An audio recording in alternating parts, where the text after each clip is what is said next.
Hello and welcome to the Data Break Podcast episode 40. No, is it 40? I want to say it's 40. If only you had time to check this beforehand. I know.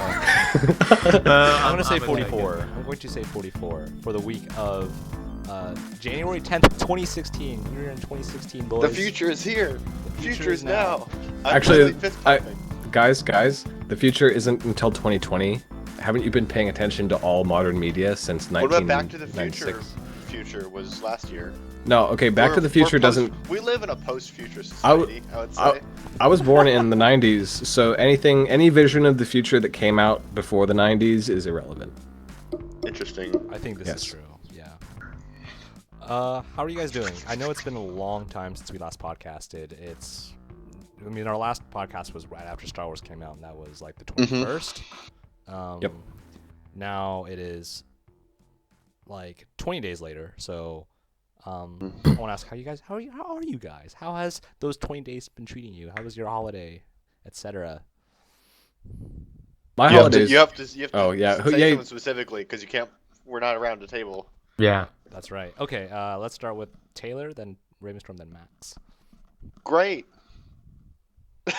There we go. There's my summary. Great, Taylor 2016 on 2015. My retroactive 2015 was cool for me. 2016's looking to be brighter. I'm still fist pumping. I'm so excited to be here, guys. I'm always fist pumping. Always. Most Take that as you will. Voice in the world. I'm always fist pumping. It's like you decided that a long time ago, or someone decided it for you. From that day forward, I vowed that I would always be fist pumping. I lost my fist in the war. Oh, well, yeah. It's been a great time. Some of it's not been so great.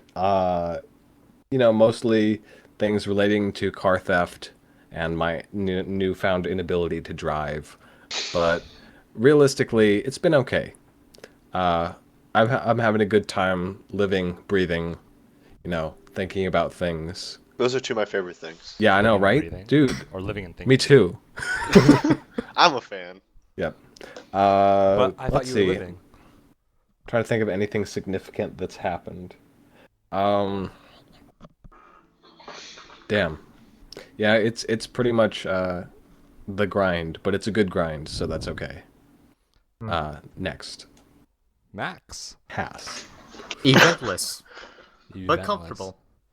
Right. You're now on Windows 10, Max, if I recall. Yeah. That was not eventless. I spent 5 days trying to get Windows 10 on my Mac, and There comes a time in every young man's life when spring, the magical time of year when a young man's fancy turns to Windows 10. yeah. Well, with global warming, it's earlier this year. Yes. I've tried everything, freaking editing, the Mac's permissions, all this. As it turns out, the best solution is usually the easiest one. I just had to burn a CD. Oh, nice. Yeah, But did you have an optical drive? Is the question. Yes. Nice. Well, then everything worked out okay. Yes, after spending so many days killing my brain. Yep. I don't have an optical drive anymore. I'm on... The sort of disappointment that comes from technology problems is the worst. Like when you know there's something wrong that you can fix, but you just don't know, and it's only your ignorance that stands in the way of you solving the problem. The worst. That's when I usually that and the give it Holocaust. to any of you guys. I think Taylor quoted was, I am the sole problem and solution of Taylor's tech problems. Well, you did have that one guy run a flash drive up to us. That was pretty cool. That was roommate. awesome. Yeah. True cyberpunk, data courier, right? Yep. Dude, that's a job I'd take. That's a job I'd take. I think that's second to Decker. If I wasn't a Decker in the Shadowrun world, I would be a data courier from the Shadowrun world. Yeah. It's a good idea. Get your applications in now, because the future is now. Yep. So it's gonna happen. Speaking of the future, though, this week we saw many glimpses of the future over at the Consumer Electronics Show in Las Vegas, Nevada, not California. Did you Las say Vegas, California? Nevada. So many cool things out there. I think this year, as I do every year, I'm going to make a gimmicky device that encompasses all of CES from this year. I remember last year, it was like the curved display wearable thing. Yeah, it was This one's the VR, the affordable VR AR headphones drone headset. I think this year is more of a continuation of last year, but and as how technology developed last year. Remember that terrible? How did wearables end up? People Are just wearables a casually wear thing? them. Like it depends on Wearables. Apple Watch was one of the biggest gifts of white people of 2015. privileged So people. yeah, Yeah. I know. That's how you measure success. Do you remember that that GIF on for Back to the Future Day, where that guy's on that electric scooter thing with the don't drone talk and about it, the VR please. headset, and then next to the DeLorean, and then the drone hits him in the head or something. I don't remember. I'll have Nope. to see that. I think that would be 2015. Oh, technology, yeah, I guess. yeah. I know Yeah. what you're talking can we all just agree that the hoverboard is a terrible, terrible, terrible name for that electric scooter thing? Yeah, it is awful. Come on. It's just a Segway without a stick. It is a board. They got half of it right. Yeah, but it doesn't it's not- hover. it doesn't even ride like a board though, because on a board you ride with one foot in front of the other, whereas Yeah, true. If they call it a hoverplat, that would be fine. whereas Flat. on It still this doesn't it's like hover. side by side. If they call it a slow, slow moving Just call it a hover rolling platform. plank. Rolly Rolling plank. Yes, plank, yeah. dude, I would, I'd be down with that. I would, yeah. Or rollies. I roll- would yeah. even, Simple. I would even go far. Like if you really want to do kind of like a marketing thing, I think balance board would be a pretty okay. Yeah, thing. that sounds like at least like you're not being proto. Okay, you guys have seen the Disney movie, Pixar movie, Wall-E? Yes. Yes. Okay. Yeah. Are you talking Yeah, about the in plot that- things that everyone lies on? Yeah, everyone in that movie on this this ship that is preserving the distant ancestor or not ancestors. What is Descendants. it? Descendants of current humanity. Everyone rides around on little hovering recliners, and no one has to really do anything. It's all done for them. And I think that the hoverboard is totally a step in that direction. It's just like you could walk. You could ostensibly walk, and it wouldn't have been a problem. The But problem with hoverboards is it's Heelys without all the cool parts of Heelys. oh yeah, Heelys It's are base- cool. Heelys It's are like cool. electronic cyber Heelys. Heelys, and you look like a dick. Yeah. Yeah. It's like you always look cool wearing Heelys, but now you look like it's a the dick. it's the social equivalent of what's it called? The Google Glass. Okay, you remember when we went to Day of the Devs in San Francisco, you and me, Taylor, Yes. and there was that That kid one with Google fucker. Glass. Yes, Yeah. and instantly, like the thought that I think came to both of our minds is that guy must not want any friends. Okay. It's not because Google Glass is a terrible product, it's because people who would wear a Google Glass in public are it takes a certain type of person, And I am distancing myself from every other human. yes, and that's kind of what the hoverboard does, except for the fact that it's not it's not This something you put on distance your is face. an inch off the ground. Yes, That's the distance. The much other one less is a more less physical convenient, distance. less significant. Yes. Oh man. I cry. But anyway, enough complaining about things that people built that are genius that I couldn't possibly imagine. So the big news this week, Isn't that what we're gonna do? I think okay. Isn't that this whole show? Is complaining about things that. Yeah, basically.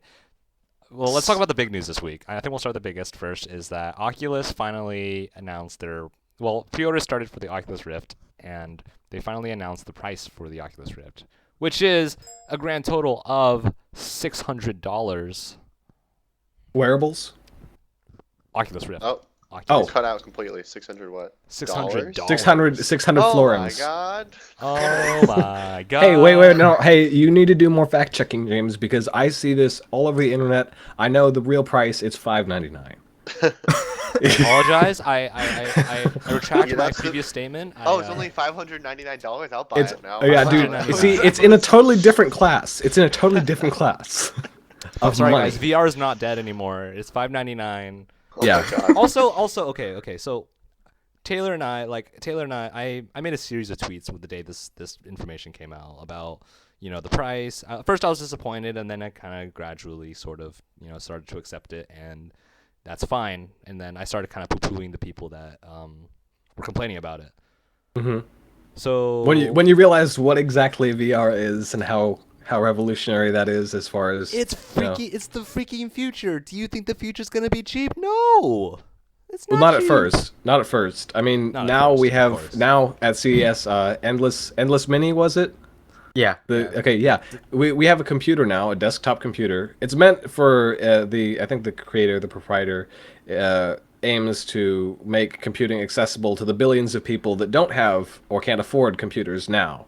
And essentially, it's a $79 desktop computer. And that is amazing. That's something that we couldn't have imagined, like even 5 years ago, That's insane. And when computers first came out, they were government things. They were university things. No consumers had them, and even at the first consumers who had them, like the Altair or something like that. The Altair. Altair. Sorry, No, I'm confusing the legendary. The Animus Yeah. is the first computer. People don't really know that. Sorry, Yeah, I'm waiting yeah. for the Ezio before I make my decision. No, dude. But when the Connor hits, then it's gonna be bad. Yeah, the Connor is really a disappointment. We're gonna have a lot to talk about on that show. And then the Blackbeard or whatever from. Oh, before. God. I don't know his name. That was okay. Anyway, but the point is, it's never going to be cheap at first, and I think that expecting it to come out, I think the fact that it came out under $1,000 is incredible. No, Like, not incredible. Actually, What do you mean? I feel Well- like if it was $1,000, people would have kind of just accepted it because they're like, oh yeah, it's really expensive. But like $600 is just out of their reach where they could say, oh, I could go pick one up, today. But like $1,000 is like, all right, I got to save up for this, and then I'm gonna go get it. And if you but think about the computer processing required, it is Yeah. still out of everyone's reach. oh, for Yeah, sure. the And I'm only gonna talk people about who that in a could have sec, gotten too, it as well. anyways, regardless of the price of the VR, is someone with a really expensive computer. Yes, like me. Can yours run this? I think it can. What are the requirements? I'm not sure, but I think a GTX 980 Quad can do it. core GTX 970.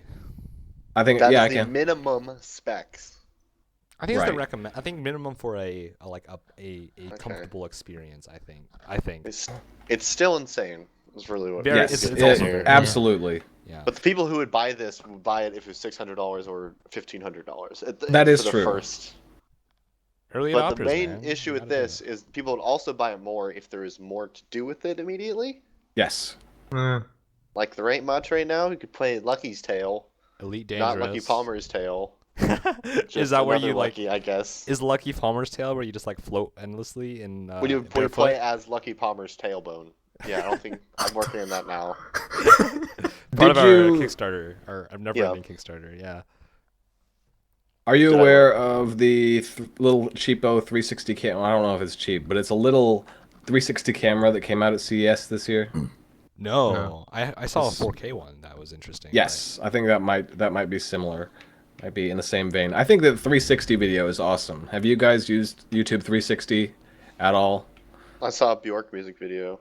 All right. Well, that's good enough. I think. I don't know. But it's just really interesting how much 360 degrees of freedom adds to it. It's like back in the days when filmmakers had to transition from black and white 4:3 to widescreen, 16 by 16 or 21 by 16 9, 21. right? Yeah. Yeah. 921. Speaking of, I think we were talking about this just before the show began, but Taylor went to see the roadshow for Quentin Tarantino's Hateful Eight, and I believe that was shot with 70 millimeter wide film, right? Mm-hmm. Like super, super wide. Yes. And that must have been cool. I'm a fan of the wide formats, and I really like wide angles. I'm a big Kubrick fan. 96% of the movie takes place in one room.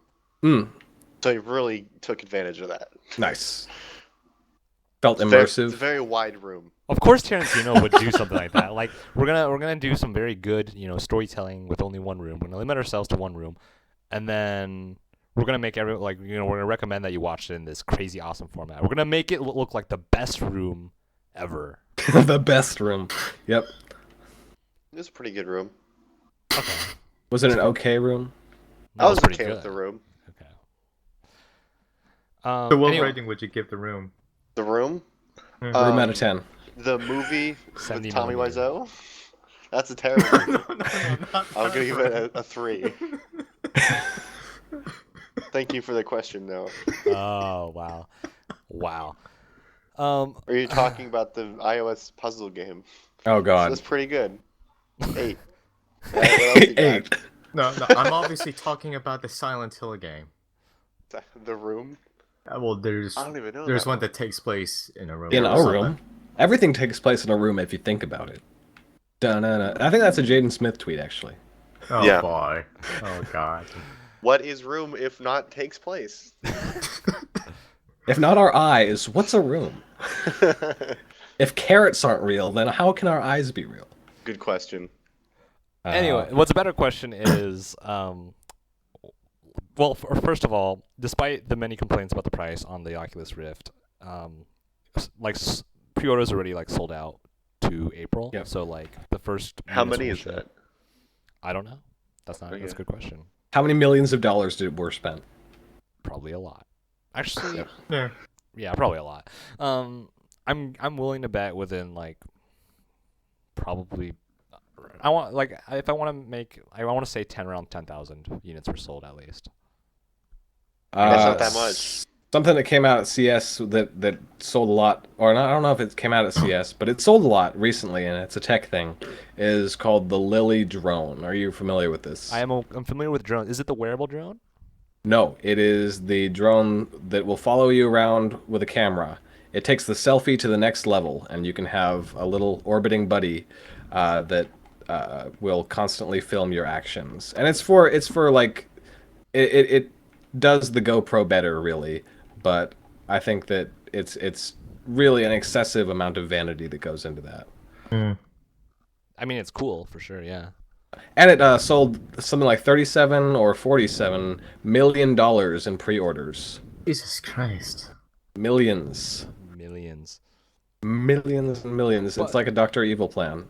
Anyway, but I want to just to backtrack just a little longer. What do you guys think about the price? Is that fine? Is that good? Is that now? Does I'm that sure change it's your the plans? cheapest they could do, but it's the first rendition of the future. Well, let me So ask it's this. gonna get better and slimmer and better prices and more stuff for it very slowly. Let me ask this: how many of you were actually gonna buy an Oculus Rift if it weren't $600, Well, I knew within my the near computer future? can't run it, so My Right. computer So can't run it either, so I wouldn't. 1 down, 2 down. I wouldn't buy it because I have no money. I 3 down. That leaves me, and I was on my way to buy one. I was heavily considering. I was gonna do a graphics upgrade this year. Get the top end NVIDIA card, whatever. Fight me AMD guys. And then get a VR headset if it was about $400. That would be within grabbing range for me. But what about the competitors? What about the Vive? yeah, no, either You can one. still either do that. one. Either one. Would you care? I would probably not care. No, I would choose whichever one is better for me. I want it to be the Vive. Vive would be cool, but I'm really scared of Oculus doing the whole exclusivity thing. Yeah. Because they're kind of trying to pull that chain, and that makes me kind of uncomfortable. Exclusivity in what? Certain games are going to be Oculus exclusive, and I think I'm not 100% sure, but I think Eve Valkyrie was supposed to be Oculus exclusive. Crytek made a climbing game. Crytek, the guys who made Crysis, made a climbing game that was also going to be Oculus exclusive. I'm not sure if that's timed exclusive. The exclusive has no meaning, by the way. Side note piece of news that I think Recore, the game that Microsoft demoed, they announced at E3. That was first said to be a Xbox One exclusive is coming to PC. So exclusive means nothing to me now. Windows 10 Exclusive never meant anything. Like how the Halo 2 PC was technically exclusive for Vista. Ugh. What is that? Ugh. It's Vista. it was a horrible creature from a darker Hasta age. la vista, baby. Oh god. Wait, no. Don't want to get out. Identifying myself. That was fast, man. I got everyone against me that quickly, huh? Oh, no one's against you, Taylor. We're all supporting you. It's just it's a hard time for all of us. We've all been there. Incidentally, I never owned Vista. I actually had Windows XP at the time, and I just skinned it to look like Vista because that was the new thing. I think that's the best thing. Yeah, that's the best way. Yep. Anyways, so yeah, I think I was going to get one, and then now I'm okay. I'm okay with waiting another year for VR. Okay, hold on. How much were you gonna spend on your graphics upgrade total? About 400 to 500. So 400 would have done it for you. That would have bought you a new graphics card and an Oculus. No. And then I would have bought the VR headset. I think I would have gotten the VR headset like down the line, like closer to 2016. So it's not a huge issue. This does have me in a tight spot though, because I was planning on buying this graphics card upgrade specifically for VR, but since I'm not going to pick it up until maybe next year at the earliest, I'm hesitant to upgrade now because I kind of want to get the best and the brightest before. Do you think this is going to be a yearly incremental upgrade with the Oculus? Oh, that's another thing. Oh God, I hope so. You keep saying next year. Yeah, like, you know that for and sure. I know that.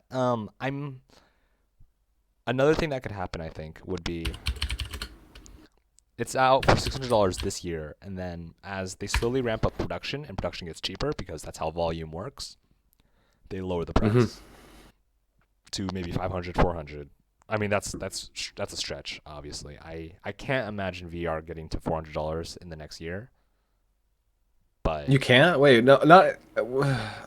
It depends on the competition, because if the market is thin and competition isn't really around, then I think we're gonna see higher prices. But if the Vive takes off and the PS4, whatever they're calling it, theirs takes off, and the Oculus VR takes off, then it's all going to be essentially better for us. I think regardless, everything, like anyone who pre-ordered in Oculus, I think is brave. I'm not going to say they're a fool, but I think they're brave. Yes. Because I mean, we need early adopters. Early adopters are the pioneers of the future. We need them to fund, the cheaper things for us. They're the true hero. That's true. But at the same time, logically, if you were a consumer trying to make a logical purpose, you want to wait and see. I think you need to wait and see. Wait for reviews, of course. Like pre-ordering something as huge as the Oculus Rift, I think you should be waiting for reviews.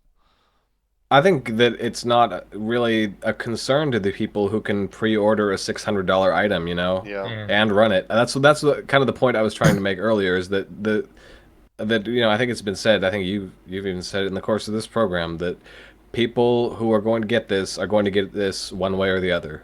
Yeah. And yeah, that's also true. And I just think that if the sort of person that is going to buy an Oculus and is going to care about it that much enough to pre-order it, of course they're going to pre-order it. Like it's not a matter of being frugal for them because they're pre-ordering a goddamn Oculus Rift. It's obviously not an issue.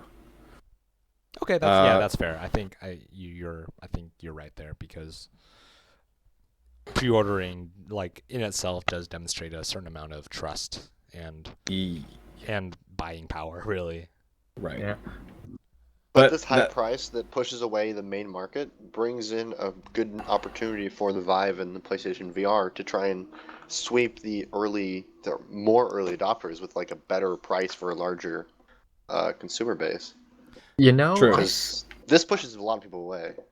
I feel like 100%. the PlayStation VR may be possibly the biggest, well, most influential of the three because, let's see, the PlayStation 4 is currently, the most popular console, and obviously the PlayStation VR is going to run well on it. And Sony can sell the PlayStation VR for cheaper at a loss because they're able to do that. So I wonder if they do though. I wonder if they will though, because the PlayStation 4 was not sold at a loss. The PlayStation 3 was, but the PlayStation 4 It's not? the PlayStation 4 is not sold at a loss. No, which makes sense considering how powerful it is. But It's Okay, fine. it's It's the fine. only No, good it's game definitely console on the market. The Wii U and the Xbox One are its contenders, and neither of them stacks up. Like, come on, let's just face that. well, I mean, we could talk about the Wii U, how it's like a different thing entirely. But yeah, I think the PlayStation 4 is the leading console these days. Mhm. You know the saying, once you go black, you never go back. Isn't the new Xbox One black too? Yeah. Yeah, Well, they're not going back. And Yeah, they're some not going Wii U's back. are also black. yeah, that's true. I think, but the Xbox changed its color to fit the PlayStation popularity because before it was white. I'm surprised the new consoles weren't orange because I thought orange was the new black. Oh, Oh my I've heard that God. too. Every time I go on Netflix, someone's telling me that. Well, okay, but to go back to the other competitors, the Vive and the PlayStation. I remember I think it's been implied that the Vive will be more expensive than the Oculus.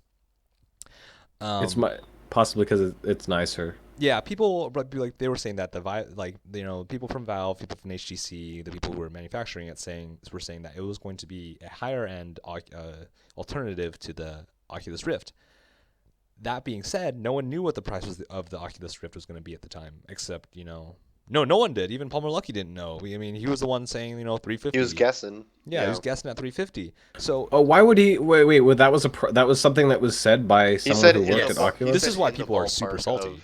Yeah. Oh, wow. Yeah, That they give us changes. estimates. That changes things. Having the context of being told that it's going to be $350 and then it being $600, that's definitely a disappointment. The moral of the story is to never be wrong about anything ever on the internet, or else you will die.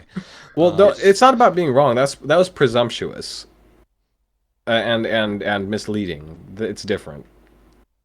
Yeah, That- that's a fair assessment, I think. Because I feel like that was also kind of manipulative because it was to get people hyped about a product and make them feel like it was accessible and not something that's just out there in the ether. Okay, yeah. I mean, wonder- you're really presuming a lot about his motives. Oh no, Yeah. no, I know, but I don't mean to say that he's evil and somehow exerting this force over us, but the effect of it has been. We'll learn about this in Lucky's Tale. So. But with that in mind, I wonder if the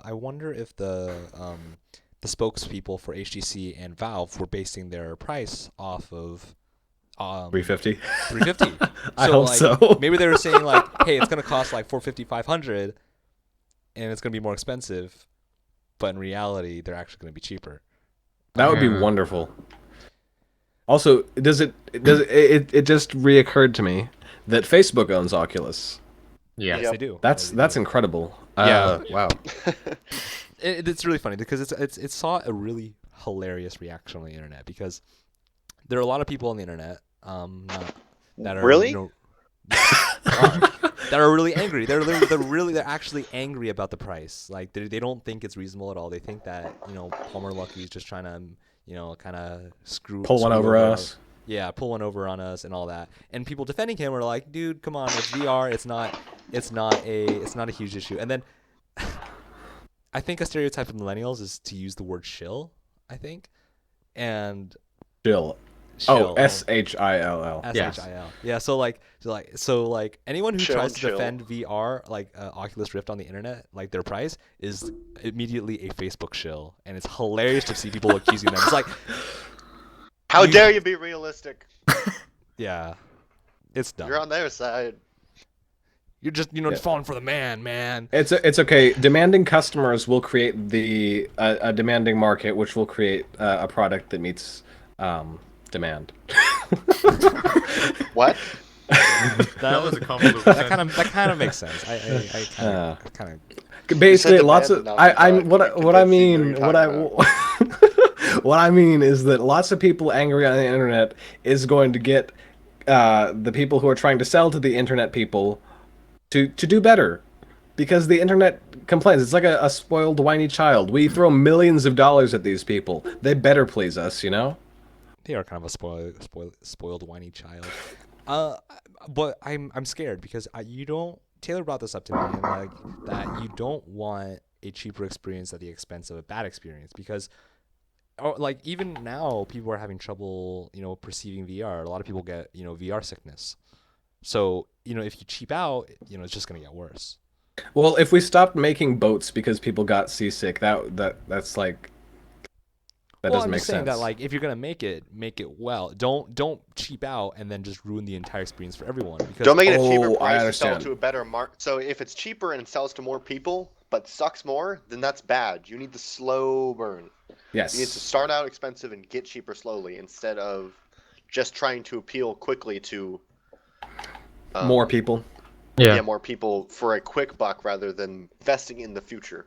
Yeah, because Nice. It's I agree. Facebook, the company, and Facebook's not out for a quick cheap buck. They are investing slowly in the future.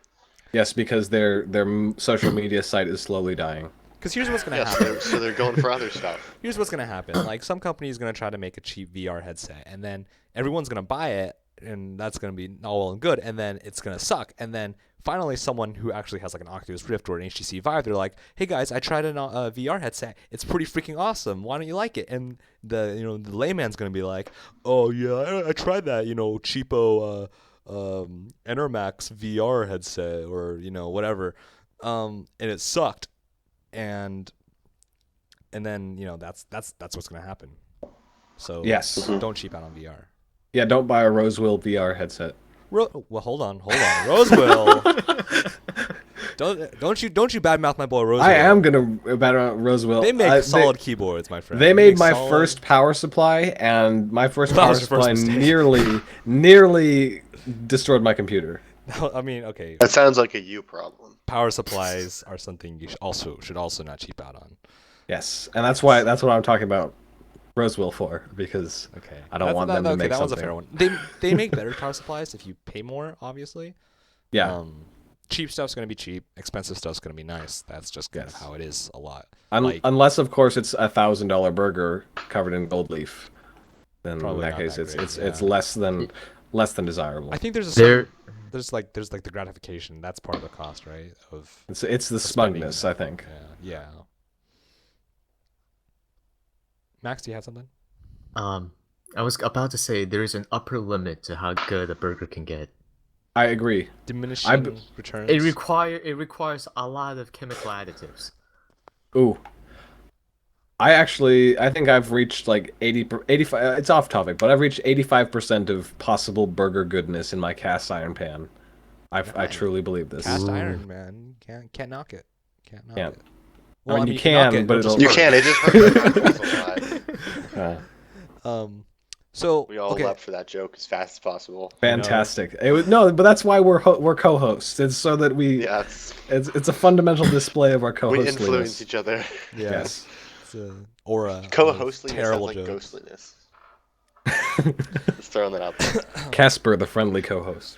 Oh my Taylor, god. what else popped out at you at CES? Me? Yes, other than VR, if you were keeping I up. didn't look at any CS stuff. man. Oh, okay. I know what popped out to me. I gotta say, there's a company called Glyph. Are you familiar with the Glyph headset? No, I think Oh this is my gonna God. be horrible. I'm so Oh my scared. God. Okay. So imagine a pair of headphones. Okay, your I'm nice imagining them. your nice AKGs or whatever you're wearing right now. Sure. And Sennheisers, now imagine that you take the band that normally goes over your head, and you shift it down over your eyes. Oh no! Oh yeah, I got a picture of this. And it looks like you're wearing a pair of headphones the wrong way. That is the Glyph headset. That sounds And horrible. I don't believe it's Everyone even is Data from VR. Star Trek. No, I heard it's. I think it's a. I think I know what this is. I think I was wrong. I think I heard about this before. I think it's one of those like cinematic things. Where it's like Yes, it's like a it's- headset it's- for cinematics. It's and personal it personal media consumption. and it shoots like lasers into your eyeballs to project the just whatever you're watching I don't know about that, but Why I would think you it do sounds that? awesome. For a more cinematic experience. It's like being in the theater without having a put theater. That's lasers in how your much face. When I go to the cinema, I expect lasers in my eyes at all times. It wasn't lasers. It was just like Do not point directly into eyes unless this is a cinema. It's Okay. like as if you looked at your like a projector in a lecture hall Yes. or whatever. Yeah, it's I just- understand. I understand what you're saying, and I think it's a great idea. Like, no doubt. But it looks It's stupid. just it looks moronic. Like, I thought that people talking into their Bluetooth headsets looked moronic. This ups the ante by a long shot. I watched a short bit of a video interview, and the one line I remember is the guy who's trying to sell this product says, if you're in a room with someone and you want to watch and you both want to watch something different, then they can watch their film, and then you can put on your Glyph headset and watch your film, or something to that extent, something very close to that extent, just like the most menial problem that has already basically been solved. Screw you, buddy. I'm gonna put on my Glyph headset. And you can put on your Glyph headset. And then you lose all your friends. It's Yep, really good for that's that. the its main point. Feature. That's wearables for If you, what- man. What So I'm you trying to gotta visualize wear your is- Google Glass over your Glyph headset, so it just projects shit onto your headset. You can't actually see it. Yes, Okay, it's the future, man. I have to find this because it's hilarious. You trying to describe this to me reminds me of this picture I saw on the Cyberpunk subreddit where it's this girl wearing basically what the Glyph headset is, and she's holding corn. I In don't what? know why she's holding corn. Corn. Yes. Corn. As in the vegetable. CORN. Yes, I swear. And It's apparently- As in what the rock band. It's Right. better. It gets better. It gets better. It gets better. Apparently, this image is from an erotic sci-fi novel. I just linked it in the video description in the podcast boy. chat, but it is the weirdest thing. Is this what the Glyph headset looks like to you? And for those not Yeah. listening or able to see it, it's exactly what Ravenstorm described. It's like headphones, but you're wearing wearing them wrong. And then she's wearing like a silver suit, and then she's injecting a corn, like a cob of corn. Oh with a my god, syringe. that is almost exactly what okay, imagine big over-the-ear pads and that. That is what the Glyph headset looks like. That's But great. she also has like a godlike yellow halo around her entire body. As if this is what God does with all of his days, is he puts on a That- silver suit and injects corn with yellow shit. That is. I so think hilarious. she might be actually like extracting something from the corn juice. It might feeds as her well- halo. Hey, I'm hey, hacking. I'm in. I'm in. I'm in the corn. I got the water. I guess that's really all this is. It's the ethanol. I've got the pop out of the corn. Captain Feature, the corn. What the fuck? They're gonna distill it and weaponize it. We must not let this happen. What? So the is stupid. description is what happens when aliens arrive, promising superior technology if you get past a simple test, and the cover is Okay, her with the corn. What's the fuck? It's a simple test. It's a simple How can you task. look as stupid as fucking possible? Here- Success. here's this. Here's the Glyph headset. Go ahead with this. I will. I- see. I- Sorry, I've- audio listeners. Yes. Oh Yeah, no. God, you're right. You were right. It's everything we it's- feared. It's everything. Yes, it is. Okay, so It looks a little sleeker. It's not bad. okay, yes, but nonetheless, the CES that is a prototype, I believe. The CES version looks like a pair of Beats by Dre headphones with that you Trash. wear like this. Let's Yes, never- like it looks like hot wild garbage. Let's. I love not. that phrase. I Let's- love that phrase. Let's Hot wild not. garbage. Yes. Yeah. Let's not take care of that. Hey, I think I am an amateur, underfunded audiophile, and I must say that beats are terrible. Beats are They're terrible. I know this from pretty bad. experience. They're pretty bad. overrated and They're fine, but overpriced. overpriced. That's it. Yeah, that's a better way to put it. It's just they're relatively overpriced, and so that's what makes them terrible. I've heard they've been getting better. Like, they used to be bad and overpriced. Now they're just mediocre and overpriced. So take that. I didn't hear for any of what you said. I'm sorry. Yeah, you're Oh. roboting. They used to be bad and overpriced. Now they are just mediocre and overpriced. I see. Hooray. Yeah, Okay. that makes sense. Yeah, sure. So another thing that stood out to me was the future of gaming laptops, and I thought this was like the coolest thing ever. So have you guys heard of USB Type-C by now? No. I have not seen anything use It's- USB-C. It's USB. It's the next version of USB that is reversible. So you know that the age-old problem where you always take 3 tries to plug in your USB port. Hmm. Yeah. Mhm. It's reversible, so it's like the Lightning connector for iPhones and stuff. It's just reversible. That's how a cable standard should be, if you ask. If you ask me. I think so too. But anyways, so with this, it's also faster and all that. So, and Ravenstorm, have you heard of Thunderbolt? Thunderbolt at all? Roboting. Oh, okay. Yeah. Have you heard of Thunderbolt? Yes. So- Thunderbolt. Yeah, it's basically a technology by Intel that's just like really fast data transmission. So if you have a USB Type-C port with Thunderbolt, you will be able to plug it into an external graphics card and power your computer with that graphics card. Damn. Huh. Wait, so it's got the same bandwidth as a PCIe 16? Yes, Wow. it does. Wow. Yeah, Wow. really fast. That's big. So this is okay. So this is awesome because the main reason is, you have a friend, right, and you want to introduce him to PC gaming, and he's like, "Oh, I would love to PC game, but I only have this dinky laptop, you know," and you're like, and I don't want to buy a new computer just to play video games, right? Mm-hmm. And you say, "Fear not, dear friend. You don't need to. Now, with the power of Intel, Thunderbolt, USB types, basically, instead of having to buy an entirely new computer just to play games, you could just buy, the graphics card and then the little dock, and then boom, he has gaming capabilities. He can Nice. just upgrade his laptop, and the vast Except for the fact that this will probably cost significant. this won't be around for years, and by that time, graphics technology will be negligible. you'd be surprised. So the first people adopting USB this surprised. the first people Yes. adopting this is Razer. Kill me. So Razer is making their first laptop to support this. It's like that $1,000 laptop. It's super light, super portable. It's like a MacBook Air basically, but black and gaudy with all that green accent Razer goodness. And it's got the port, and then they got a separate dock for the graphics card. It's awesome. I think it's great just for being able to introduce PC gaming to so many people, because the vast majority of computer users these days are using laptops, right? So I don't know. I mean I'm like, aside from office stuff, I'm pretty sure most consumers want laptops. Like college students, laptops, right? You don't see your average college student lugging around a desktop to their dorm.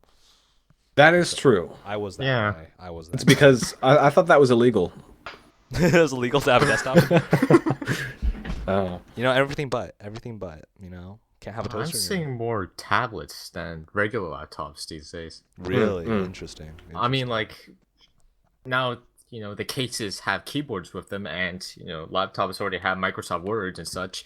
Unless you're, I don't know, in computer science or anything like that, a tablet should be pretty much just fine for most of the stuff a laptop can do. I see. Honestly, if I could plug a Kindle Fire into my mechanical keyboard, I would be absolutely fine using that to code. I think you can. It's- just FYI. It's or do a that Bluetooth would be adapter, suitable. Yes. Yes. I know like those Surface tablets that Microsoft makes. Those would be like those are full-fledged PCs, and those will probably have like a Thunderbolt connector, and then those will be able to do awesome. I'm having a hard time understanding what you're saying once more. Sorry. Is it my really internet. just me? No, No, it's no, my no, internet. it's It's me been as acting well. up all week. Okay, so sorry, everyone's but just being quiet. I I'm have sorry. to tell you, the entire time, besides for like 2 minutes, you have been roboting from bearable to completely broken matrix. Yes. That's crazy. Yeah, I apologize for the weird audio. The listener will not hear the roboting. They will hear just my. They'll hear crisp, us clear being voice. confused. Yes, Yeah. they will hear you guys being confused. I'm afraid. My You brain sound like feels Kylo Ren. pained. No, not that bad. Oh boy. What girl? I couldn't understand that at all. That's the. Incomprehensible gibberish. Is that my Netflix? You should name this episode something that you can't read. Just have weird Unicode characters that are outside of the human alphabet. Emojis? Can I use emojis?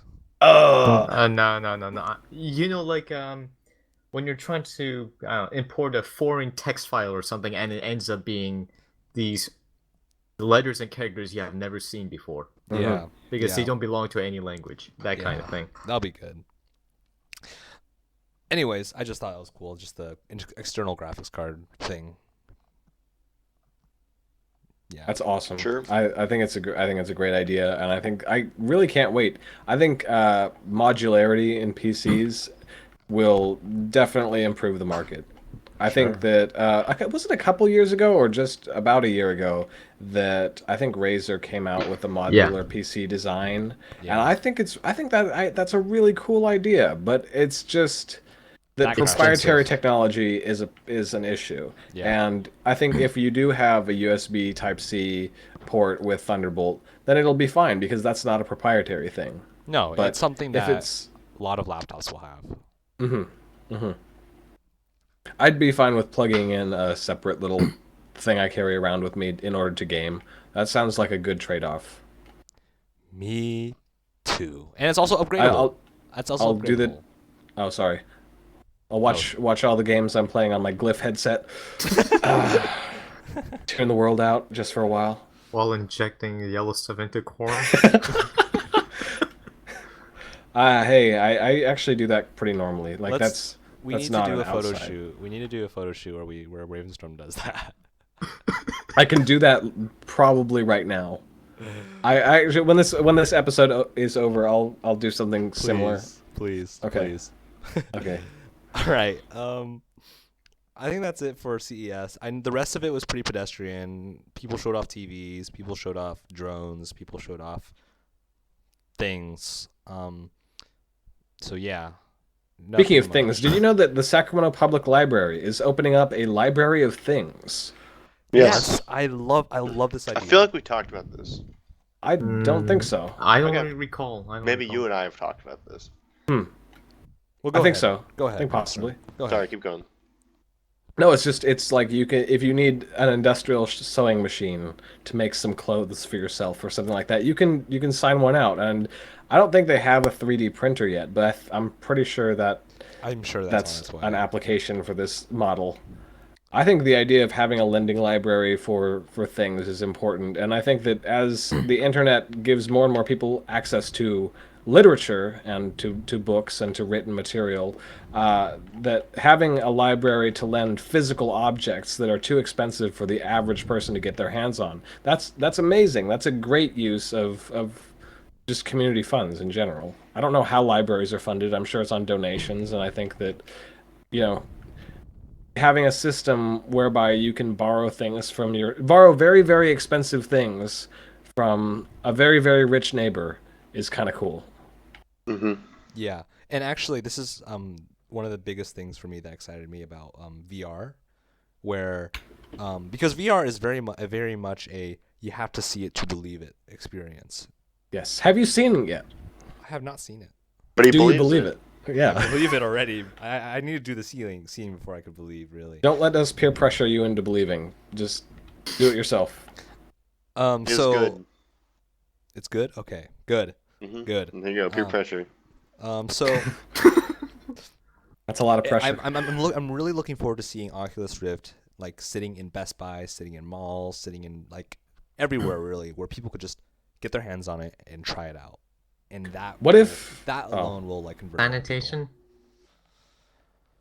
Probably. There's probably gonna be issues, but you know, so is the Nintendo 3DS display at Target.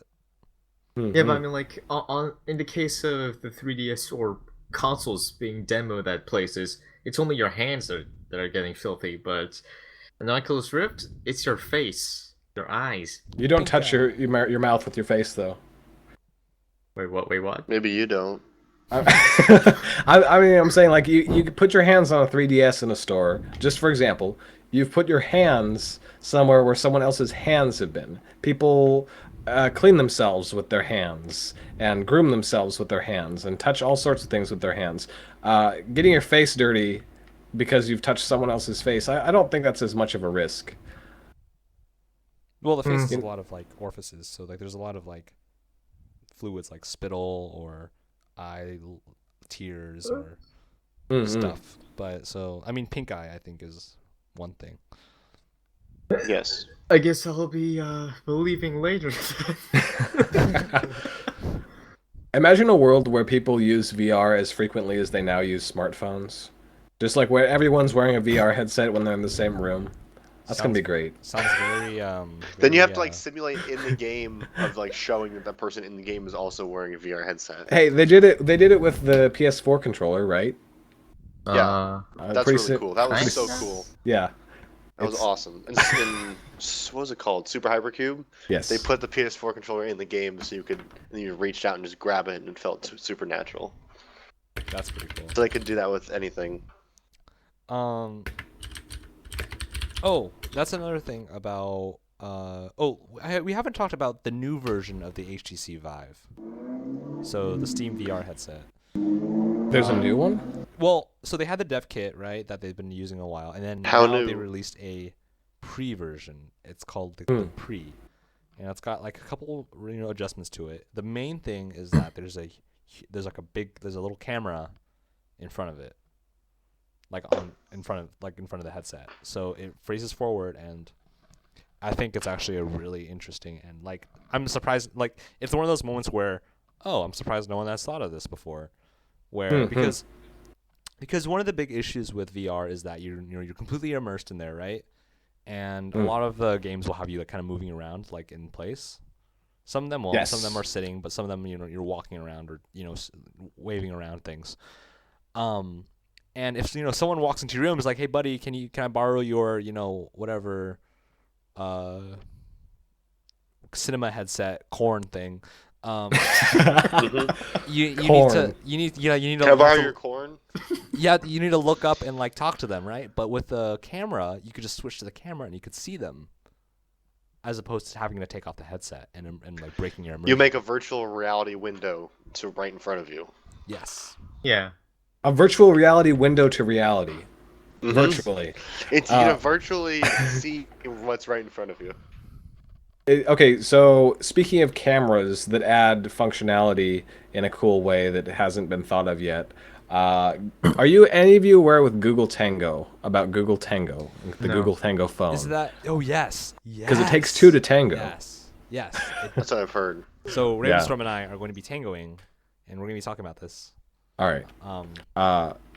So I was filling the guys in on this just before the show started. But okay, so let's rewind just a little bit.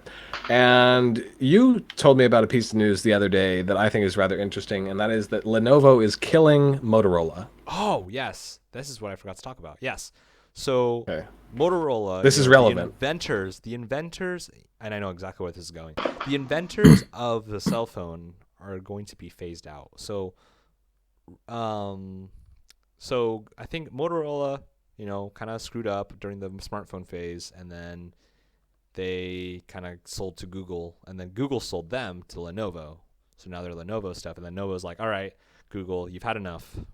It's time to go out to the pasture. And now you're, they're phasing out the branding basically. So it's the end of an era for Motorola. No more razors, no more indestructible phones. They brought him out to the back no, and those are took a Nokia, Motorola razor to the throat. Yes. Killed him. It's too thin, too sharp, too edgy. So I know. Yes. Anyhow, Go ahead.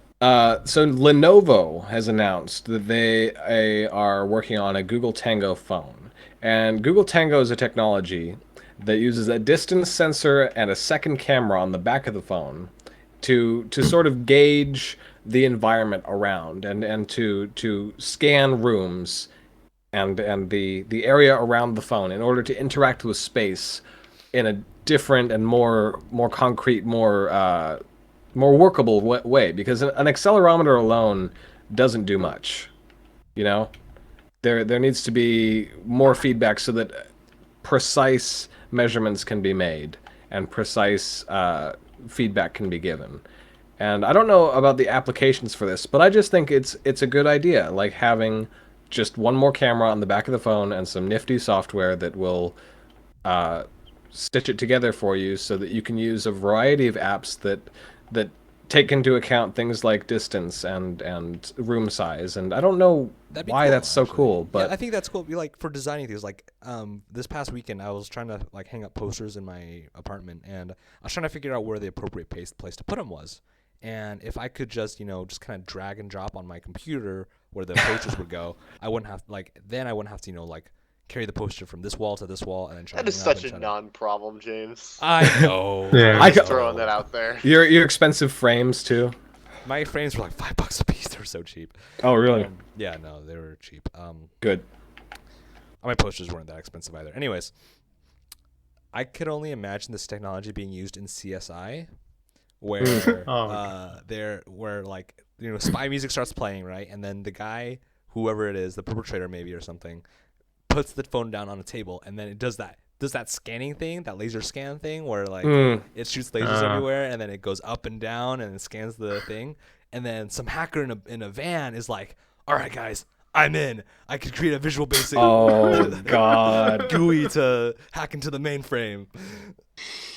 That's the exactly mainframe. what happened. I feel like the mainframe is just it's a universal thing that everyone knows about. But no, Yeah, the we have one mainframe. mainframe. There's only one, yeah. No one understands it, but being in it is very important. And for every young geek, it's the best place to be in the world. It's it's important. It's computers.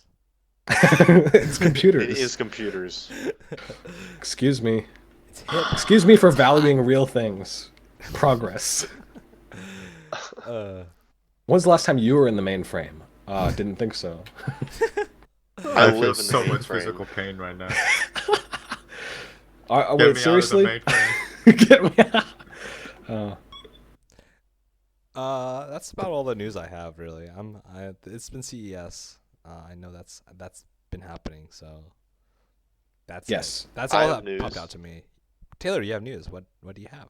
Tell us. Activision bought MLG for $46 million with Really? the said goal to build the ESPN of esports. Ooh. The ESPN of esports. Well, I'm Yes. glad I jumped on Rocket League early. Gonna be MLG. 10 years down the line, we'll see you on TV, Ravenstorm. Yep. No, I gotta- not on I gotta TV, change- not just on TV. Yeah, no, I'm ESPN streamed of esports. on your Glyph headset. The Glyph 2. While I'm injecting yellow stuff into corn. Yes. Dude, the corn thing is important. It's integral to the Glyph experience, let me tell you. See, you don't understand. This is the beginning of VR. In 10 years, all we're gonna be doing is injecting things in the corn. You just gotta give it some time. Let the technology get so it's cheaper. Let the juices flow. And the corn just let the juices flow. So it's Oh, man. the mainframe's the corn, man. This is the corniest jokes we've ever had on fucking Data Break. Oh no! It had to be done. I'm sorry. I'm actually painfully sorry. You must He's avoid- killing her. Then he's gonna kill me. Oh my Oh god. my god. This is so bad. Oh my Random god. fly. I've never had just terrible jokes on a podcast ever. Too troll, too furious. Okay. So, Uh, ESPN MLG, esports. dank, like air horns everywhere, right? So first of all, I don't know why they did this. That's a good question. Because the way that all esports, like the popular ones, like Dota and Hearthstone and League of Legends and everything, and all the other ones that I'm forgetting, are run by the companies that make the game. So unless Activision is going out and getting deals with Valve to air Dota stuff on their MLG platform, then like the ESPN of esports is a pipe dream. Yes, I The agree. ESPN esports is just going to be they're just going to shove Call of Duty down our fucking throats forever. Also, aren't we past the point of fixed programming, like to the level where we just sort of pick and choose what we want to watch and stream accordingly? yeah, Like, pretty much. I don't think that the ESPN model has ever been desirable. And I ESPN's don't not think... doing super great. Yeah, by the no. way, nowadays. It's because no one wants to pay $70 a month to watch ads. And That's the worst idea. And yet, I hear everywhere that that's the only thing keeping people subscribed to cable is that there's sports on cable. Because people are tribalistic and simple. I don't watch. The only way sports, this so I can don't work need to. is if they have the monopoly on it, on all Yes. esports shit, so people have to like buy into it. But realistically, Activision has the Blizzard stuff. So just and Overwatch, Call of Overwatch Duty. and StarCraft. Overwatch. Overwatch could be popular. StarCraft, Hearthstone is okay. You know, it's fine. It's pretty popular. But And it's then not Heroes of the something that's Storm, which is good. Not. It's Was a thing. on It's ESPN. also a thing. it was on Hots. ESPN. Yeah. Yeah, Hots was on ESPN too. ESPN. Yeah. Aspen. But like, this seems like a real weird move that doesn't make any sense. And also, $46 million is fucking cheap. I think that of all the game companies, Activision is the most like traditional corporate of them all. Like Konami? it's like Konami is a different animal entirely. now. like I feel like Activision is the most like really like just completely through and through. We are a corporation. We do big business, you know, and we try to make money, and that's it. Like even EA, I think, is like they have a focus on games. They have a focus on electronic entertainment, and Ubisoft, all those other guys. They do focus on games, but I think Activision is like the most business oriented publisher out there. What do you think they want with this? I think it was just a bunch of corporate guys, like a bunch of big Esports wigs. is big. Let's get esports. Yes, Buy it. I want that's it. exactly what I think happened at the board meeting. It's just like esports big. Halo has esports. It's $1 million. Esports. They just listened to our esports intro. It's like these people love it. That's what They it say sounds esports like. 10 times in 2 seconds. That's where we're gonna make it big, boys. We're gonna get Activision to buy us. Dude, Made our pitch Dude. already. It's just esports. we won't even matter anymore. It'll just be the sports. Let the sports flow through you. It's just us, just like an hour and 40 minutes of just us saying esports. That's really what I want Because with after this. all, the esports themselves don't matter. It's the concept of esports at its heart that is really attractive to everyone. Like And imagine being told you can be a famous baseball player when you grow up, but then knowing it's a lie. But then discovering esports. Are you and telling knowing, me I can't? I'm telling you that you can be an esport. Oh my god! Thank you. They said I, I could be believe- anything, I believe in so you. can be esport. I'm so honored. Yes. Yeah, it's really odd to see. I mean, I could almost 100% guarantee you that MLG has their. Well, first of all, they're hosting the next Counter-Strike Major event in Columbus, Ohio, for who knows why. Ooh, Columbus, city Um, of champions. Apparently, yeah. So they're hosting the next Counter-Strike Major, and then this year they're going to be doing a televised Counter-Strike event like series where they do weekly tournaments, right? Ooh, televised. It's got $1 million prize pool though. That's pretty. I thought that was pretty cool. Yes. All right. Yeah. We talked about it on one of the earlier podcasts. I guarantee you that Activision is getting their hands on this one. Like in terms of like the streaming rights and how it's gonna be handled. I guarantee you MLG is doing something about this. Or I could be completely wrong, and this is just a response to that. I don't know, man. It's just weird, I think. I don't think like a hub to see all esports is a terrible idea. Just let Twitch do it. Yeah, I just don't think this is the right company to do it.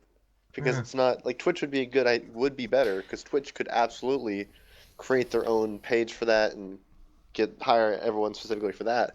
But Activision is just like too biased for their own games that aren't actually the esports games. Yeah. Yeah. Like esports.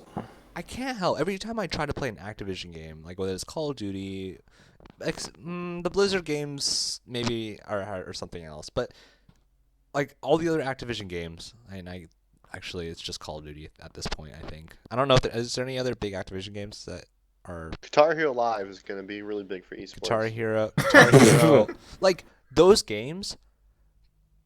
At this point, they feel like commodities to me. Like they're just so heavily like business-sized, like commercialized. They're like so heavily commercialized that like they feel like those games feel like commodities to me. Yeah, they're blockbuster games. And like someone found an archetype that works, and then they just ran with it. It just feels so mass-produced and like so lifeless to me.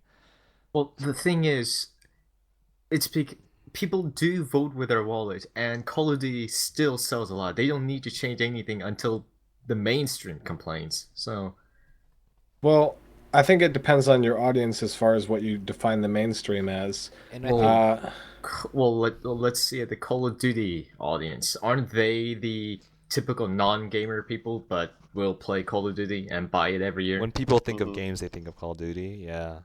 Yeah, that kind of thing. It's just, I don't know. It just feels really weird. Yeah, I agree, and I think that a company that owns games, that has an interest in the matter, I am automatically suspicious of them as far as this goes. You know what I mean? Yeah, because like Twitch is kind of its own entity, and then they stream their own games and all that. And because if Twitch started making games, it's just like it's like the net neutrality thing, but a little bit more niche. Like we were talking about like T-Mobile was doing the exclusivity for their services. Oh, yeah, I get it. Yeah, I don't. This only like reminds me that there's yet to be like VR hasn't even been born yet, but I'm still wondering what platform is going to be for VR. Like there's got to be something for there. Like Will Smith's VR. No, it's gonna be, dream. It's gonna be not Will Smith. Jaden Smith's VR. Oh God! How can our eyes? Our Will Smith. How can we have VR if our eyes aren't real? How can we VR if we're not injecting things in the corn? I think that's the title of this week's podcast: Injecting Things into Corn. That's really what I've learned. Yeah. I just wonder what the platform of choice is going to be, because for streaming video games to watch, it's going to be Twitch. For streaming movies, it's Netflix. Is there going to be What about Amazon? Amazon? Do you think Amazon has a shot? Amazon? Ooh. Funny thing about Amazon, I love watching these tech giants behave, the way they like pick up companies and buy them. I love how Amazon just kind of I feel like Amazon is the company that just finds itself in like the weirdest situations, and everyone is confused by their presence. Like Amazon bought Twitch, right? Yeah. Yeah. So like everyone's like saying, Google's gonna buy Twitch, YouTube, blah blah blah blah blah, and then Amazon kind of just stumbles in and said, I got Twitch. It's like, what do you get the corporation that has everything? Another corporation. That's what. Yes. I mean, the thing is that like I know they're trying to do a foray into Prime Video and whatever, but I think that what I go to Amazon for mostly is buying things with buying Prime. buying things, and getting them delivered within 1 hour. I don't have that service, but it's Amazon's available like in the our area. rich dad trying to seem cool. It's like, oh, you Mhm. guys are getting the video games. I'll buy this. Yeah. Hey, that actually works. That works. I It hear, is. I hear everyone's doing that independent space thing. Let me buy what, Blue Orbit? Was it Blue Orbit? It was the I heard you like indie games. SpaceX. Amazon's indie game Hello, of the fellow year. kids. I've heard of Undertale. I'm an indie. Oh man, Oh my god. I'm an esport. Undertale's the best esport. Oh yeah. I bought Undertale and I still haven't touched it. I need to play it. I heard it's really good. Yes. Don't let the hype get you. Yeah, it is extremely overhyped. I like it a lot. Fuck you. It's okay to like it. It's just No. I haven't heard hype about it, It's Max. good. I don't know what you're talking about. Like, I see it on Reddit every once in a while, but that's about it. I haven't heard it otherwise. I've heard a couple people tweet about it, maybe. But The that's fan base for that game is insanely rabid. They are And the it's kind of new My Little annoying. Pony in a way. Yes. It's a great game with a shitty fan base. You know, apparently Welcome to all fandoms, really, right? Yeah, apparently the original fans of Undertale back when it was like just a demo were extremely scared of what the community was going to be like once the full final game was released, and their fears are justified with 200%. Are there is it like a meme game? I don't like. It's got some classic moments, I think. Okay. I've seen a little bit of gameplay. I guess it's a good and time to it's segue, funny. anyways. I guess we'll segue this into it, anyways. Like, and what we've been playing, consuming, producing. Yes. Alright. I don't know if you have any more news, really. If not, we could postpone it to the next podcast. Ha. I don't. Yeah. Okay. All right. So yeah, well, let's go ahead and talk about what we've been producing, consuming. How about you go first, James? You never Ooh. go first. Someone thought about me this time. You've always been so courteous, so loving. It has been so long since we last podcasted that I think I finished like a total of three games. 2 for sure. Fuck. I feel like shit. Yeah. I haven't done anything. I finished Wolfenstein: The New Order. That was pretty cool. That was okay. I thought that was fun. And I finally finished Deus Ex: Human Revolution. It was awesome. How was it? I loved it. And I'm now extremely hyped for the new one, for Mankind Divided. Very hyped. So that's what I've been doing. I purchased Galaxy. Taylor talked about it earlier. It's great. It's great. Yes, I agree with that sentiment. It's great, and it's also very hard. Does it get your Spelunky itch? It kind of does. It's not as fast as Spelunky is. It's not like as I can't fast start as up it. Spelunky? I can't. Oh, fast play to start up. The gameplay is infinitely faster than Spelunky. Oh, for sure. Yeah, it is so fun to just like bounce around the thing. It's just, and it's also frustrating though because it's hard to restart levels for me. Like in Spelunky, I could restart a level. Like I could, I'll mess up and I'm like, all right, I know I'm gonna die. I'm just gonna restart. In this one, it's like I kind of have to You have to always try. I have to go back to the menu and then restart, and that's kind of a hassle. So, But can we talk about the pause screen for that game a little bit? yes, I love the aesthetic of like Its it pause screen emulates is basically you pause it, it looks like you're on an old ass VCR TV menu screen, TV menu where the bottom is glitched out and fucked up. And when you go into the like special options, it goes to the blue screen, like it did in the old ass TVs. Yeah, Oh, It's wow. just so much style. it's awesome, and like the opening for it too. It does look like it's awesome, like guitar riff, and then Yeah. and then some super booming voice like Galaxy, just like an opening of your favorite Saturday morning cartoon. I thought that was pretty cool. There's something like the only thing I take issue with is like the art style of the actual characters, it's all like I kind like. Yes. Anyways, so I was talking about the overuse of anime like styled characters in a lot of video games. Yeah, Where they a don't lot of need indie them. games. A lot of indie games, and they just like, and I like they don't need them. Galaxy is one of the times where I wish they kind of used like they went full anime and just had like the full character design where it was like completely like it. Kind of like a la Cowboy Bebop, which is a popular one. I think that'd be really cool for it. But I could see how like other people are like where they would like if they see anything related to anime, they're just like nope, don't want it. Yeah, And there's a lot of people like that. So that I could see why they opted out for like a different art style. But it still looks and other than that, it still looks good though. I really like how it looks. And Honestly, as long as the art is solid, it doesn't really matter what it looks like. It's animation. Sure. Like I would consider Cowboy Bebop to be in a totally other class than like your average trash. Like I forget the precise. Like Japanese 90% of term. anime. Yeah. It's like what differentiates House of Cards from an ABC Family original program. Yes, there are people. Yes, there is a camera, but it's different. Yeah, I would prefer that art style.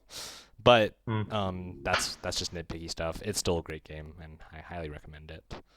I've also been playing Towerfall Ascension with buddies and family. It's a good couch co-op game, like for the holidays. Ooh. I find so. Highly recommend that. I miss couch co-op. Me too. Don't you play? But luckily, there's Battlefront, a though? bajillion games for that.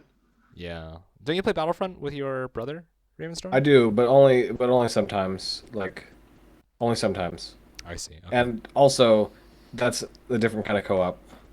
Oh, right. Oh, yeah. It's a different mode entirely. Yeah. Yeah, that's. I mean, like a hardcore, actual couch co-op. Yeah. Like Spelunky. I like Spelunky a lot for that reason. It's just like, hey, I can do this quickly, and a friend can join me. How fantastic! I could throw him into a spike or sacrifice him to the gods. Yeah, I remember that. I mean, it's really all about Spelunky competitive mode, and you just set 99 bombs and 99 health. And it's glorious. I haven't tried that yet. I need to do that. You haven't tried that yet? No. Oh my god, it's so fun. It's like the Okay. opposite of Spelunky in the way that it's like methodical and you know exactly what's gonna happen. Yeah, but It's just you spawn 10 feet away from each other with 30 bombs. And you just keep hitting B, and the bombs just keep coming. And Nice. if they don't miss the first one, then they're gonna get stunned, and the rest of the 98 bombs are just gonna go right in their fucking face. that sounds good. I'll have to try it next time. And that's it. I don't think I have any other games I started. I bought The Witcher 3 and I haven't started it yet. Oh. And then I'm toning down on the Counter-Strike, becoming kind of just meh with it. I mean, it's I just good. reinstalled it. Really interesting. Interesting. I like it because it provides a good challenge, but it's starting to like I'm having less fun with it, I feel. Yep. But I keep coming back to Battlefield actually, and that's consistently fun for me somehow. So Hello. there's that. Hello? You run away? I'm still here. Okay, you just cut out. You're good. Okay. Battlefield okay. 4? Yes. Yeah, I keep coming back to Battlefield 4, and it's still pretty fun after all these years. I don't know how All these years, this like one year, maybe two. 2 years. Yeah. 2 years, all these years. That's like forever internet time. I can't handle all these years. It's pure nostalgia. Forever internet time. But that's always good fun. I think that's about it in terms of like things I've been playing. I've been. Well, no, that's about it. Yeah. Oh, and Shadowrun. I've got back into Shadowrun, so having lots of fun with that. Lots Another of game Cyberpunk. I need to play. Yeah, great fun. All right, that's it for me. And who should go next? Well, you spoke, so Max, go ahead. I think the protocol from now on should be that the current narrator elects the next person to speak, Yeah, go ahead, Max. because that makes it a lot easier. All right. Okay, my Dead Space series is on a hiatus for a while, I saw it. I subscribed to that channel. I saw that you had a new video. and no save file. Yeah. Deleted your save file. That's unfortunate. In a way, this is kind of okay. I don't It want to gives go you through all of it. it gives you an opportunity to start something new instead. Yeah. Yes. Like instead okay, so you're doing the Dead Space thing, but realistically, since you don't have an audience who is like you don't have Period. you don't have an audience really. So you're not depriving anyone of anything, and I think that if you were to choose to start over, it would be more of an obligation, less of fun, and I think that it would be sort of a waste of your creative talents. What you know? talents? What do you mean? What talents? You're That's trying a to Dank Right. edits. Your dank Yeah. edits. Yeah, So you got some good edits. So like, how am I supposed to get an audience? Because obviously, the audience is all. Well, don't taken. ask us. We run addendum.com. Yeah. Okay. Oh. Speaking of addendum, yeah, that's true. I'm gonna make it easier for you guys to actually post things yourself. I'll get to it when it's my turn. But Awesome. So should I continue that Judge Dredd series? I don't. Do whatever remember you this. want. Maybe Yeah, just- do it. Yeah, do whatever you want. Whatever your heart desires, and you. Think I would be honestly. fun to do. Oh, sorry. Yeah, I would watch. I would watch movies with your edits dubbed over them. I would honestly do that. It would improve the experience of watching movies. Be careful what you wish for, Ravenstorm. No, seriously. Like if you had a channel Max Watches, I would tune in pretty regularly, as long as the videos were under 7 minutes long. I can't Probably. sit through longer. That sounds like things. the easiest money to ever make. Then Well, do it. Yeah, then Just- we should. Just insert corn. Inject corn.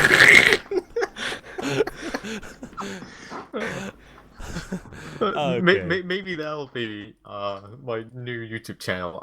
I just every week I upload a video of me injecting a new thing into corn.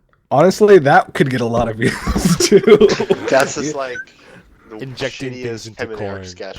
And eventually, sketchier things get injected like why Heroin. does this Use a little elastic Well, band once to you tie go off the top. heroin, you can't get any more sketchy than that. You gotta slowly build up, man. not- Oh, true.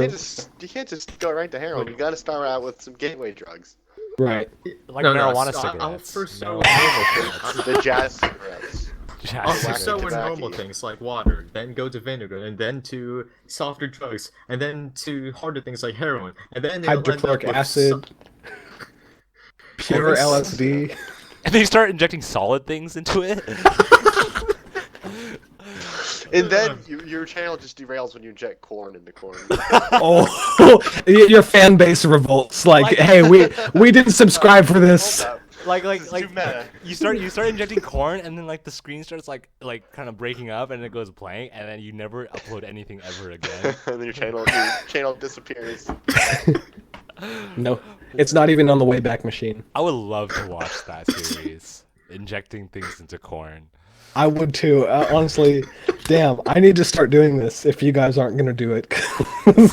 Hey man, I already called dibs on the corn. Okay, that's fine. You're gonna inject dibs into corn? Nice. Like Like the ice cream? the homework. Yeah. Yeah. Yeah. And Sounds then delicious. someone is going to ask, how did this California kid get crocodile? Or Jeez. the Russian drug. Oh. I don't even know It what that starts is. injecting into corn and you see the corn turn into a Obscure crocodile. drugs. Man, I don't know that. Damn. Oh, it's I actually basic- don't. Oh, okay. I read about basically it's all of the bad things of heroin multiplied exponentially. Oh, it's the super heroin. Yeah. Then why basi- does It's not just any heroin. It's Why? advanced why? heroin. Okay. Why? Because apparently it's like much cheaper than heroin, and Okay. anyone crazy enough to take it is basically already dead because as soon as you inject the first one, you're already critically addicted and already suffering withdrawals, and you Beautiful. will die before What a after beautiful turning world. into a crocodile. Only the Russians wouldn't make something more hardcore than heroin. Yeah. Yeah. I think we completely derailed. Let me get back to the big topic. That's not Injecting things into corn. Yeah, right. That's the big topic here today. We had so much to talk about, and then It's the Data Break Corn break. all of this just because James linked that a fucking image. it's such a good image. Jesus. I swear. It is a good image. Is that how they get the movie popcorn taste so good? Is they just inject it with shit, and then it's just way better than everyone else's popcorn? You know, I'm starting to wonder. Like Pirate's actually. Booty is just This conspiracy goes all the way to the top. this corn injections all the way down. It's the cream of the crop. Wait.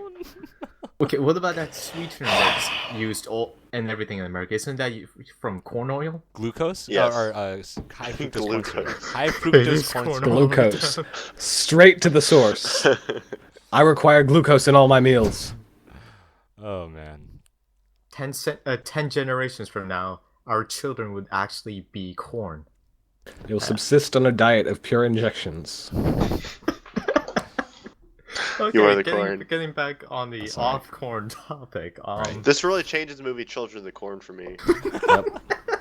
You gotta give them their vaccinations. Just more Metal Gear Solid 5, and whether they're finally invading other people, I'm probably getting my ass invaded right now. Oh, really? Probably. I thought you would know about something like that. Someone's injecting corn into your base right now. Yeah. Please. Corn's injecting into your butt. Okay.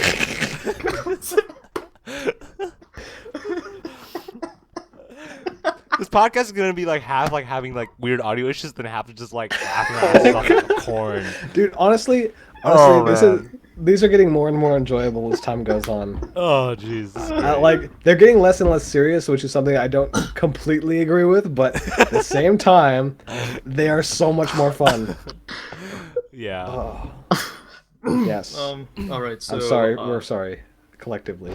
Okay. Speak for everyone. All right. Next weekend, I'll be going to that Smash tournament, Genesis 3, Nice. with a bunch of members from my.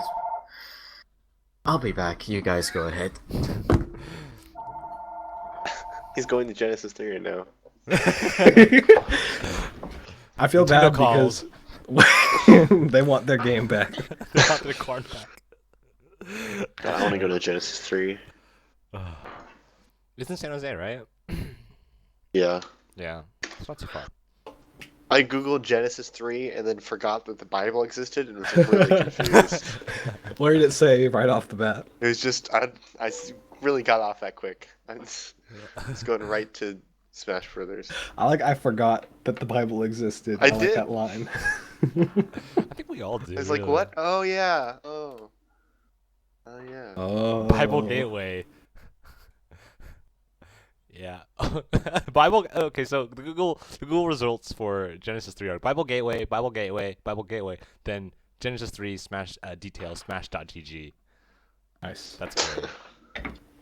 Genesis Smash. Oh man.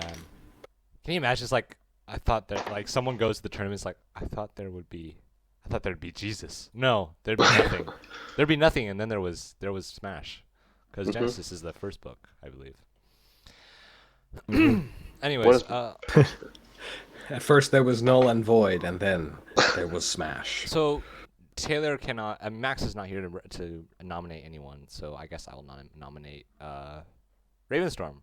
What have you been doing? All right. So I haven't been consuming that much. I started The Witcher. I've been very slowly playing through it. I've been enjoying it, but nonetheless, it hasn't captivated me like, for example, Fallout 4 did. It hasn't captivated me like Skyrim. Skyrim, yeah. Yeah. It's got a much more. I'm gonna say mature tone, in that I like their stance on morals. That it's all based on the context, really, and you have to make a little bit more sophisticated of decisions than you do in most games. and I believe there are more than two endings to this one that are like significantly different. That reminds me a lot of Deus Ex. The ending is it really tailors to whatever your philosophy is, and you could pick whatever matches your philosophy. Nice. Yeah. And otherwise, other than that, I've been mostly working on coding things. Most importantly, though, I drew up a site yesterday, or yesterday and the day before, and I really liked this. I've shown it to you, James, a couple times. I have. You've I helped saw it. me with it a little bit. I like the layout and everything. And it's sort of more or less what I envisioned for Addendum when I first started making Addendum. And I realized that there are some serious constraints on. I realized that we're not going to get anything out if it's hard for you guys to actually put things out there. Like, you can't just sit down and post something on Addendum right now. But I want to make it so that you can. So I'm setting out to learn PHP. I'm already kind of familiar with it, but I need a refresher. So I'm starting the Code Academy course tomorrow. It's like a 3-hour course. It'll be fine. And then the next day, SQL, which is a database thing. And together, those things will basically allow me to put a login and a password on it, and give you an editor, so that you can just post whatever you want, whenever you want, realistically. And it'll be a little bit easier for us to create and edit content collectively. Awesome. That sounds really fun and really exciting. Because right now, what's happening is that every time you guys submit something, I have to basically hand code every page. Like some of it is copying and pasting, but I need to change links and I need to add things in certain places, and I can't manage that. I can't manage that, and I sort of need a solution where I can just put the power in your hands so that you can do what you need to do as far as starting, getting content on the website goes.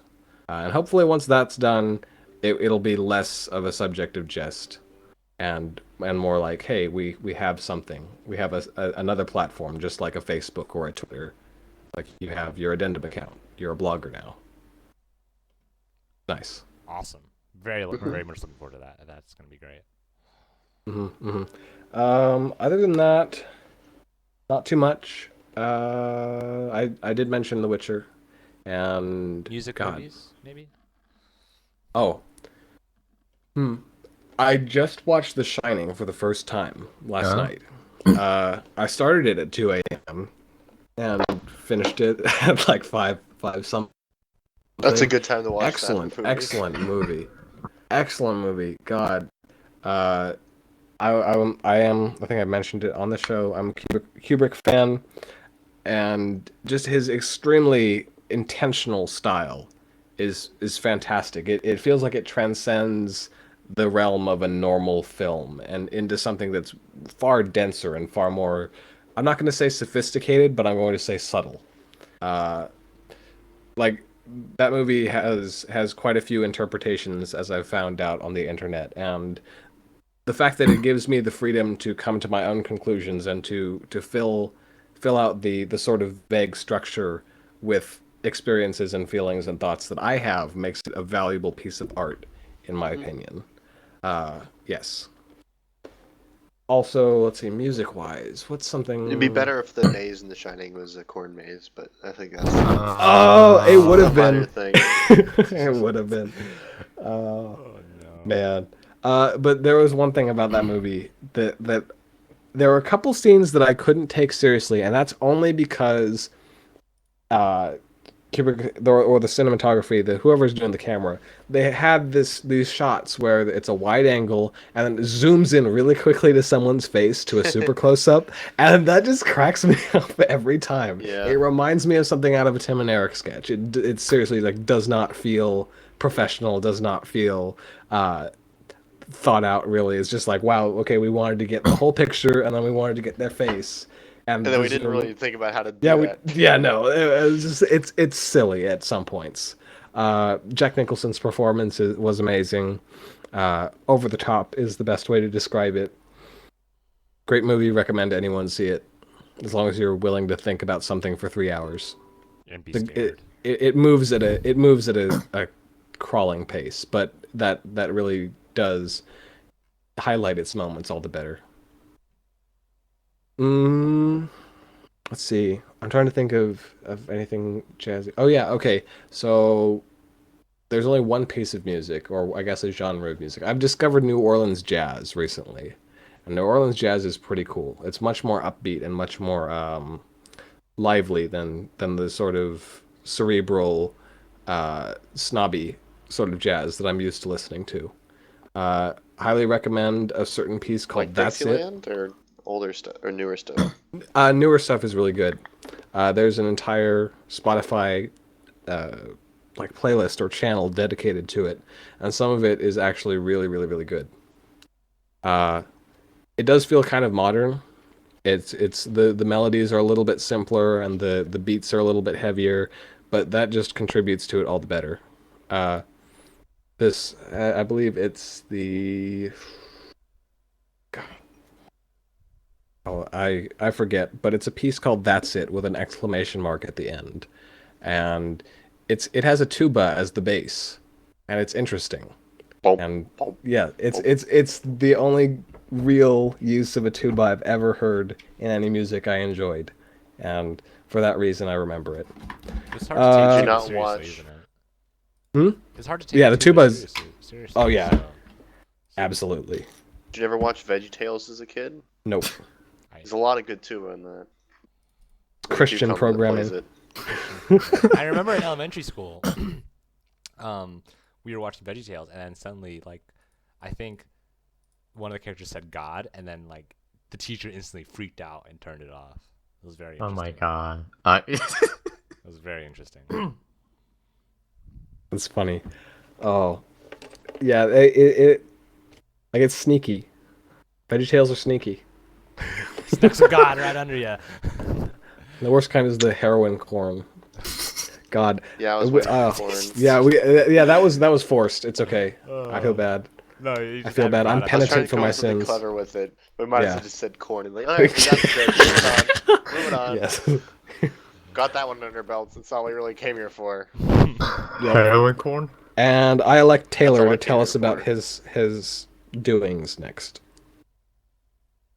Nothing. Good. Good. All right, thank you for listening. There you on go. behalf How long is this run? 140, 1 hour. Nice. That's okay. That's Yeah. okay. I think that's a healthy amount.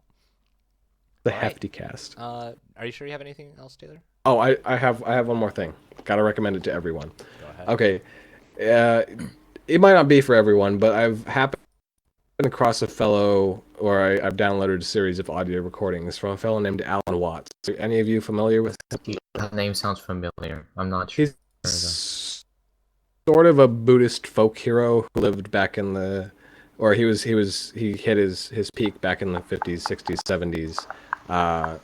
Just sort of spreading a more explicable version of Eastern philosophy, and it's very, very interesting. And even if you don't agree with his what I think are valid viewpoints, is at least thought provoking. I highly recommend anyone who is interested in just listening to something in the background to listen to it, because he has a nice voice, and I think he likes to hear himself talk. So it's good. It's a win-win all around. That's it. Yeah. Awesome. Rugged. So, do we have anything else to say? Max, you didn't finish. Do you have anything else? Genesis 3. Yay! I'm going to get my ass kicked with corn. Oh, you were competing? Well, yeah. Whoa. I That's- gotta put you in my fantasy draft. You know, I'm not even gonna make it out of the pools, out of the first match of pools. Is there I'm a just best there sure? for the experience. Everyone in there, Taylor? What? What? Oh, What? Taylor, You were does, roboting. Taylor, is there actually a fantasy pool with like fantasy? Yo, yeah. Smash.gg has a fantasy for like a lot of the big tournaments. It's really fun. And is it with every competitor, like everyone who signed up? I think it's pretty deep in. I think you can do every competitor, yeah. Dude, I'd totally do it. Putting Max on right now. To put Max on. Yeah. Yeah. Did you do your own fantasy for the tournament, Max? I didn't even know there was a fantasy thing. Oh, really? It's Yeah. awesome. Yeah. That's it for me. Just, All right. yeah. Cool. And now we can exit. Now we can. No, All it's not. right. Thank you for listening. If you want to check out the cool guy who is making the cool intro to this cool podcast, check out Grant Webster's SoundCloud link in the video description. If you want to follow me on Twitter, I'm at the James Lee Ravenstorm. At the Ravenstorm, Taylor. and you'll soon be able to follow my blog. Hopefully, theravenstorm.com. I don't know if I can actually get that domain, but you know what? I'll try. Taylor try. at T Kelsey, if I'm correct. Yep. Please call us podcast Cornucopia, please. Give me the episode. Actually, that would be an excellent title. All right. I can't I'll make disagree. It so. I should have waited literally 30 seconds to tell you that, but I had to say it now. It's okay. Before I should have said it after the cast. Cornucopia cast, you say? Or pod? Never mind, I'm not gonna try. Anyways, check us out over at addendum.com. We don't have much, but we do have something. Don't check us out. Don't check us out yet. If you're listening to this within like, I'm gonna ostensibly hit. I'm gonna not lie to anyone anymore, and it's gonna be ready in like a month. It's gonna be ready in like a month. Oh, I remember October 1st. That was a fun day. That was fantastic, dude. Yeah. Yeah, no. Anyways. Realistically, I don't have the skill. I don't have the prowess yet. I need to get there. I got the power. All right, so thank you for listening, guys. On behalf of Ravenstorm, Taylor, Max, and myself, we'll see you next time.